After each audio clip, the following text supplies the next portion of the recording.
Hi everyone, welcome back to my channel. So in today's video I filmed a get ready with me, and this is the look that I obviously created. I didn't really have any ideas of what I wanted to film when I sat down. I kind of just sat down and started putting on makeup, and this is what happened. I'm really happy with how this look came out. I really wanted to make this video simple but kind of like a little bit more of a full glam look. So if you guys are interested in seeing me create this look, go ahead and keep watching.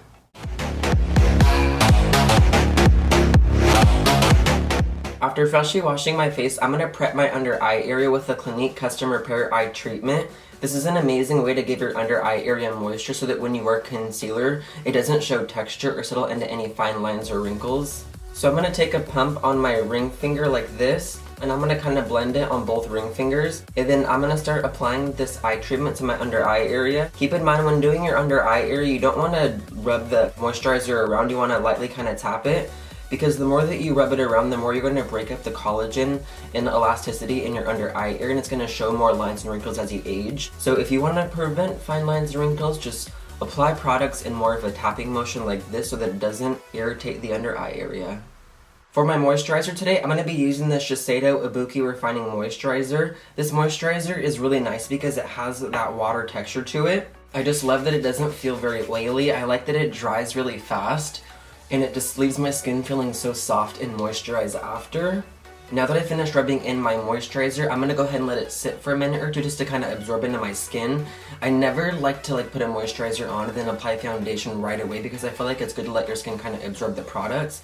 Because if you put your foundation on too fast without letting your moisturizer dry, it can ball up or show texture or just not blend correctly, and it'll be a hot mess. Before I put on foundation, I'm going to do a cream highlight and contour, but I'm going to prep my eye area first with the MAC Painterly Paint Pot. I'm going to use this as a little bit of a corrector and primer. I'm using that with my Real Techniques Deluxe Crease Brush, and pretty much I just dip it and stipple it onto my eye area. And if you ever put on eyeshadows like on your bottom lash line and they always fade, don't be afraid to put your under eye primer like down here, because obviously you want to prime your whole eye area so that all the shadows stay.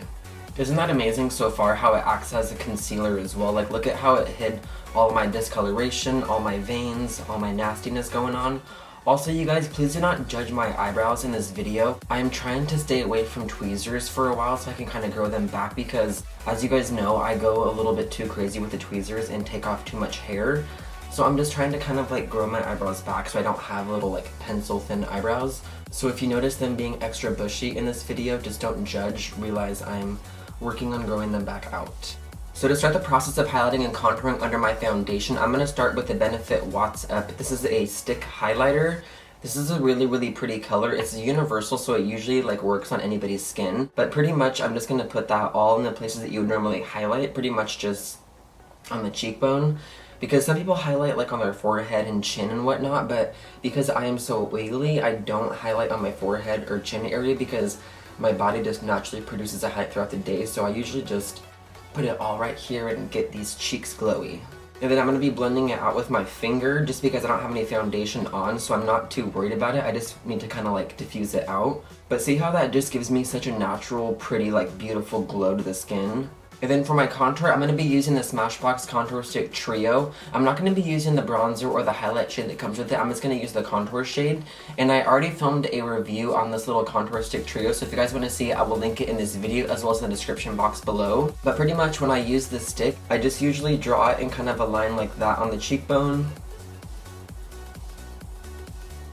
And then kind of just reduce that 5 head.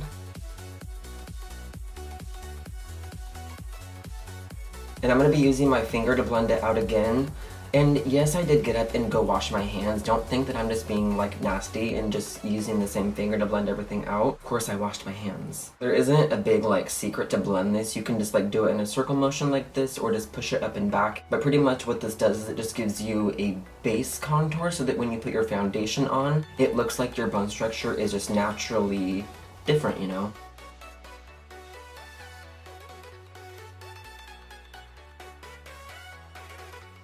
Next, I'm going to be going in with the Too Faced Born This Way foundation to give me some coverage and help me blend out this highlight and contour.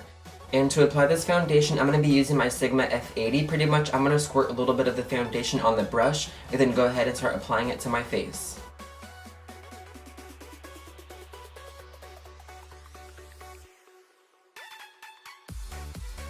Now that she is blended, we are going to set all this cake with the Coty Airspun Translucent Powder. I'm going to be applying this with my Real Techniques buffer brush.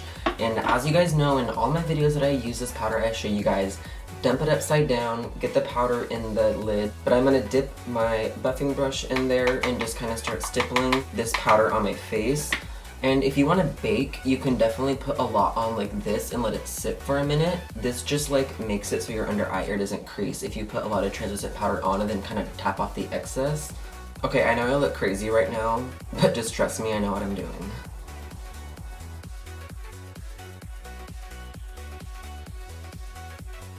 And then to take away a little bit of the powdery look to my skin, I always like to use setting sprays after I powder. Today I'm going to be using the Smashbox Primer Water. This is an amazing primer for taking away the top layer of powder and kind of just pulling it in and making your skin look like just like skin and not powdery or dry or cakey. Next I'm going to go in with a little bit of my Hourglass Ambient Lighting palette. I'm going to use the center one with my e.l.f. blush brush. This is Incandescent Light. Pretty much I'm going to use this to give me a little bit more of a highlight in the under eye area just because that translucent powder is so mattifying that it kind of flattens my face.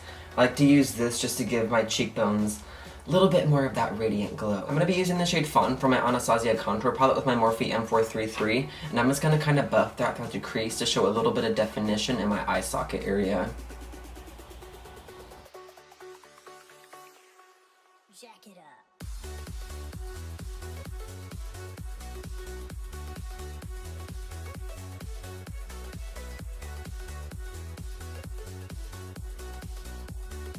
And then next I'm going to apply that same Fawn shade to the bottom lash line.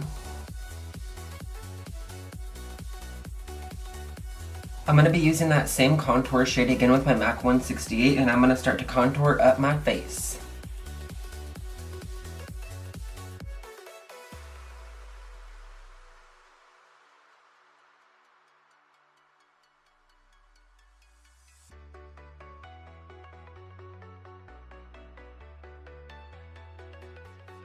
Alright, next I'm going to be using this blush from NYX. It is called Peach. I'm going to be using it with my Morphe M441. I'm going to apply that throughout the crease. And then after I put it in my eyes, I'm going to put it on my cheeks.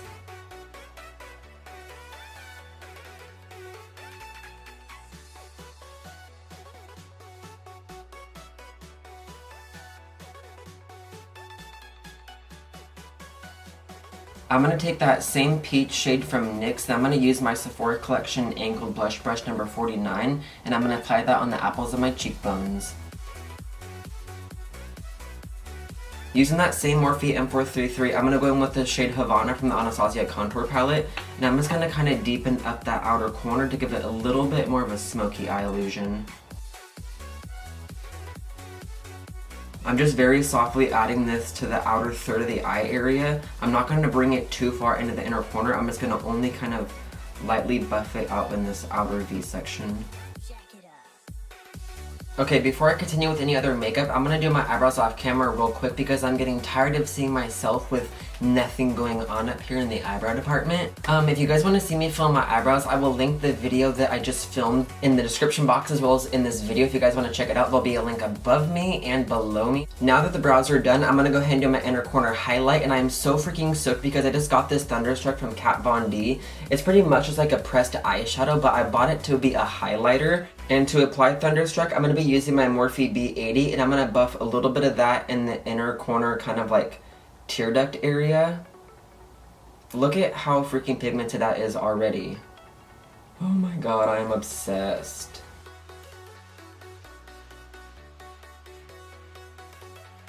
Oh my god, I am so happy that it is just perfect for the inner corner area. Like, look at that. Look at how bright it is. Okay, so I wasn't planning on it, but I want to use this same shade as my cheek highlight. I'm going to be using my Sephora brush number 79, and I'm going to dip it and kind of just apply it sheerly on the apples of my cheekbone. Because you guys saw how freaking pigmented it is. I don't want it to get too crazy. Jack it up. See, it's a perfect cheek highlight as well. That's why I wanted to buy this color so bad, because I just felt like it was going to be so versatile for like the cheeks, the eyes, the under eyebrow highlight. So last thing I'm going to do to my eyes is I'm going to use my Tarte eyelash curler and get these lashes curled. Then I'm going to go ahead and apply the Dior Show mascara in black. I have been obsessed with this mascara. It's not the best for kind of like curling your lashes, but it is my favorite for giving you length and just very, very long, lengthy lashes.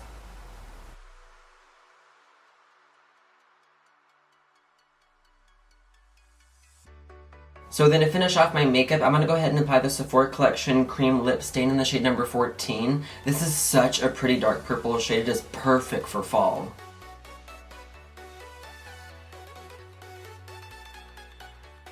Alright, so this is the final look that I created today for you guys. I really hope you guys enjoyed watching this video. Please make sure you guys are subscribed to this channel and following me on all my social media. I will link everything below in the description box. So yeah, I just really want to thank you guys again for watching, and I will see you on my next video.